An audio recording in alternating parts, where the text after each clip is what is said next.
حبايب قلب ام علاء وعلا، صباحكم فل وهنا. ازيكم عاملين ايه؟ يا رب تكونوا بخير. متخافوش يا جماعه، انا ماسكه الفيروسول ده عشان رايحه ابخ على الفرش بتاعي والحاجه بتاعتي اللي انا حاطاها في الشمس بقالها 3 ايام تقريبا، ونتخلص من النمل بقى، وبنقول وداعا للنمل ان شاء الله. عايزه بقى اللي لسه ما اشتركتش في القناه، يلا اشترك في القناه وفعل زر الجرس عشان يوصلك كل جديد ان شاء الله.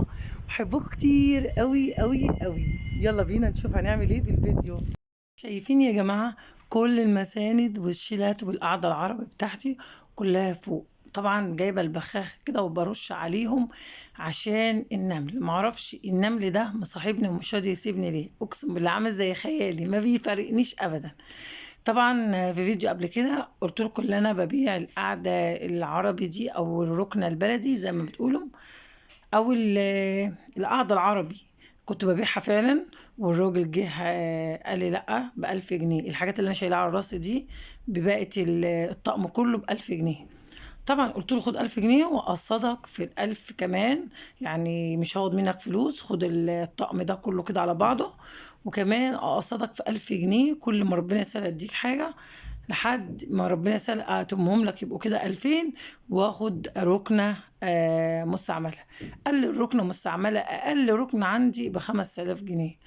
طبعا في الوقت ده انا زعلت جدا، 5000 جنيه يعني مش عارفه اجيبهم منين حته او اعمل ايه، والدنيا يعني الحمد لله رب العالمين. يعني طبعا واحدة عندها 4 أولاد، مسؤوليتهم كتير وطلباتهم كتير ومصاريفهم كتير، وماشية أنا بالعافية يعني بالزق كده ماشية والحمد لله ومستورة والحمد لله وماشية. إنما كمان هقسط في 5000 ده يبقى كتير عليا أوي. قلت له لا خلاص، الحاجة بدل غالية عليا يبقى ما تلزمنيش، اللي معهوش ما يلزمهوش. أنا ماشية بقاعدة كده يا جماعة أقسم بالله العظيم. يعني لو ماشية في السوق لقيت حاجة مثلا زي مانجا غالية، لقيت مثلا اللحمة غالية، اي حاجه غاليه، اقول خلاص بدل ما اعيش يبقى ما يلزمنيش، امشي نفسي على قد لحافك مد رجليك. يعني على قد الفلوس اللي هي معايا بمشي بيها نفسي. غير كده ما احبش الواحده اللي تكون مثلا معاشي وتاخد وتجيب وتعمل ويبقى عليها، لا حرام حرام كده، هيبقى كتير قوي وهيبقى مصاريف على جوازتنا ما نجيش عليهم. كفايه الدنيا جايه عليهم وشايلين مسؤوليتنا وتعبانين، ويعني جايبين اخرهم معانا، مش هنبقى احنا والزمن عليهم. فانا قلت لجوزي بقى لا يا ابو علاء مش هنقسط، احنا 5000 كتير قوي، وبعدين احنا قاعدين في ايجار يا جماعه، قاعدين في ايجار واخدين بيت دور واحد ايجار، ايجاره طبعا غالي، والفلوس اللي جايه يا دوبك على قد اللي رايحه، مش عارفين حتى يعني اقسم بالله العظيم. يعني انا عندي دلوقتي علا بنتي تعبانه، اقسم بالله العظيم ما عارفه اجيب لها العلاج بتاعها. طبعا العلاج بتاعها مضاد، عندها التهابات واحتقان وحاجات جامده قوي في زورها لدرجه وارم، بتقول انا حاسه من كتر الورم، الورم فيه حاجات واقفه في زورها، مش عارفه تبلع رئه. انا مش عارفه اجيب لها العلاج ليه بقى، علاج غالي قوي، مضادات حيويه لوحدها مضاد حيوي فيه ب70 جنيه وفيه ب80 جنيه، معرفش ايه الحاجات الغاليه دي، وكمان ادويه، وكمان مش عارفه حاجات. ده بس حاجات بسيطه كده، انا مش راضيه اجيب بقى العلاج كمان.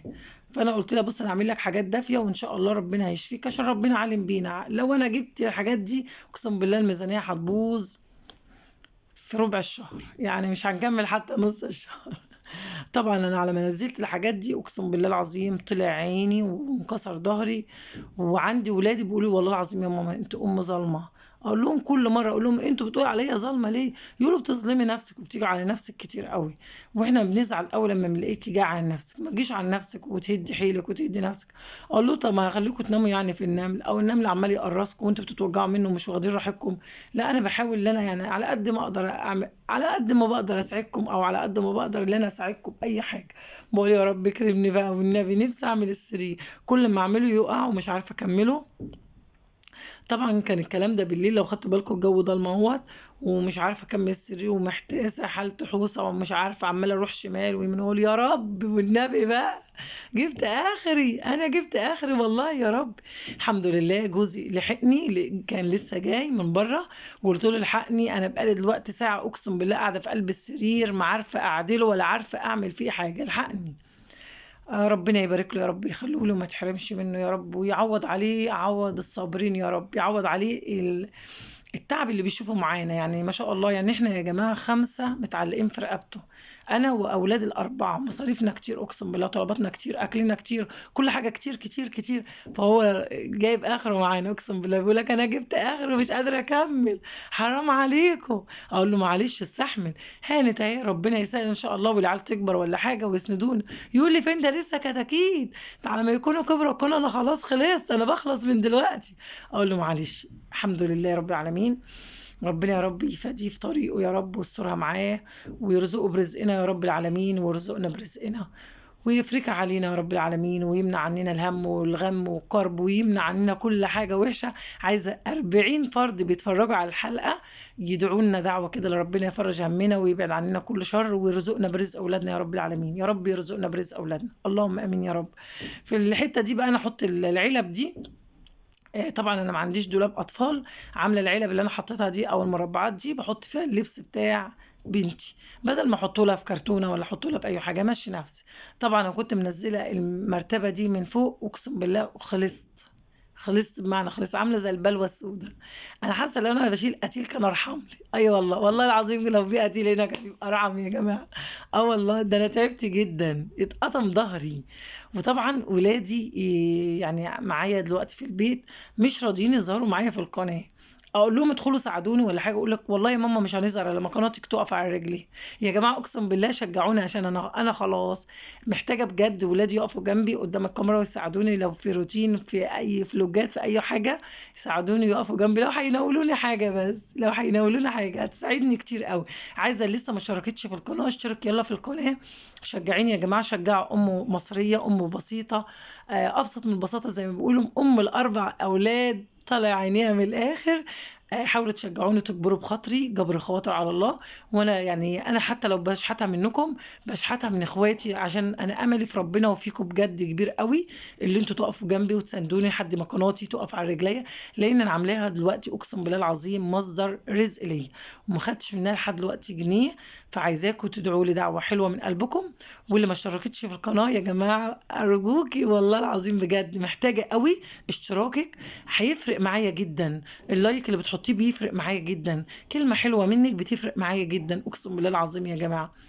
يعني جبر الخواطر على الله، اجبرهم بخاطر مثلا واحدة بسيطة زيي، واحدة نفسها ربنا يفرجها عشان ولادها، نفسها تجيب حاجات كتير قوي ناقصة لولادها وبيتها، وده مش طايلة أو هي جايبة آخرها.